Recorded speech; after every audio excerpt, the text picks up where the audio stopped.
বাংলাদেশের নানা ইস্যুতে বেশ আগ্রহ দেখাতে শুরু করেছেন আমেরিকার ভারপ্রাপ্ত রাষ্ট্রদূত ট্রেসি অ্যান জ্যাকবসন।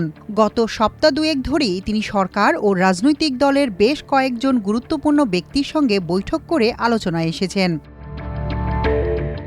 এরই ধারাবাহিকতায় আজ বাংলাদেশ সুপ্রিম কোর্টের প্রধান বিচারপতি ড সৈয়দ রেফাত আহমেদের সঙ্গে বৈঠক করেন ট্রেসি অ্যান জ্যাকবসন। বৃহস্পতিবার আমেরিকার ভারপ্রাপ্ত রাষ্ট্রদূতের বাসভবনে এ বৈঠক অনুষ্ঠিত হয়। আমার দেশকে এ তথ্য নিশ্চিত করেছে সংশ্লিষ্ট একাধিক নির্ভরযোগ্য সূত্র। বৈঠকটি চলমান অবস্থায় রয়েছে এবং এতে দ্বিপক্ষীয় বিচারিক সহযোগিতা, মানবাধিকার সংরক্ষণ এবং আইনের শাসন সংক্রান্ত বিষয়াবলী আলোচনার কেন্দ্রে রয়েছে বলে সংশ্লিষ্ট সূত্রে জানা গেছে। এর আগে গত মঙ্গলবার রাজধানীর গুলশানে জাতীয় ঐক্যমত্য কমিশনের সহসভাপতি অধ্যাপক আলী রিয়াজের সঙ্গে বৈঠক করেন আমেরিকার ভারপ্রাপ্ত রাষ্ট্রদূত ট্রেসি অ্যান জ্যাকবসন। সূত্র জানায়, কমিশনের সদস্য সচিব ও প্রধান উপদেষ্টার বিশেষ সহকারী মনির হায়দার ও মার্কিন দূতাবাসের রাজনৈতিক বিভাগের প্রধান এরিক গিলান ওই বৈঠকে ছিলেন।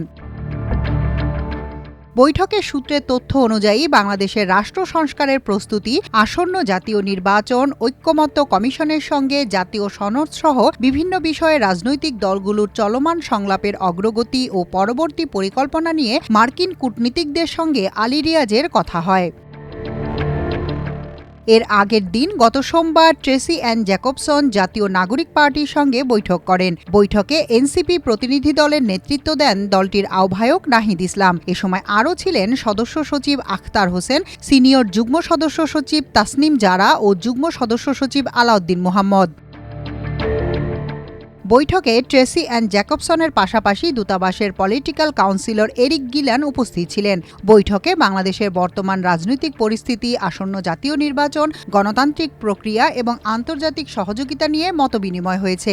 এনসিপি নেতারা দেশের রাজনৈতিক স্থিতিশীলতা ও অংশগ্রহণমূলক নির্বাচনের গুরুত্ব তুলে ধরেছেন। পাশাপাশি বাংলাদেশ ও আমেরিকার স্বার্থ সংশ্লিষ্ট বিষয়েও আলোচনা হয়।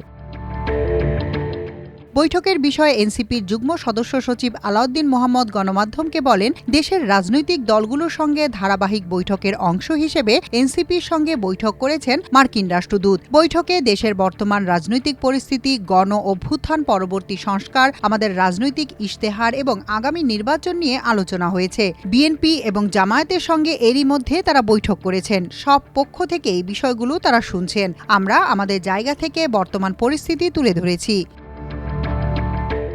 মাল্টিমিডিয়া ডেস্ক, আমার দেশ।